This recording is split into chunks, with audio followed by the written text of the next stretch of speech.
होने जा रहा है। माँ रोटी तैयार करके बैठी है, पीछे बच्चे की लाश भी नहीं आती, चंद बोटियों के टुकड़े आते हैं, पक्षी उड़े हुए आते हैं। ये मेरे देश की कहानी है, मैं तुझे सुनाता हूँ, मैं बादशाहों को नहीं सुनाता, वो मेरी तरह बेबस और आजिज हैं।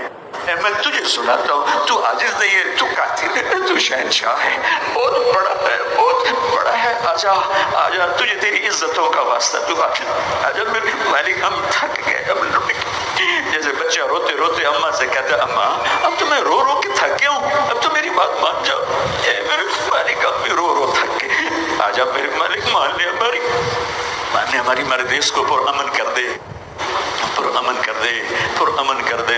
हमें अपने मार रहे हैं, हमें अपने तबाह कर रहे हैं, हमें अपने खराब कर रहे हैं। आजा आजा, उनके पंजे मरोड़ दे, उनके नाखून निकाल दे, उनकी खूनखारियों को ज़ेरे ज़मीन पहुंचा दे। ए मेरे रब, अगर अहले ईमान है तो उन्हें हिदायत नसीब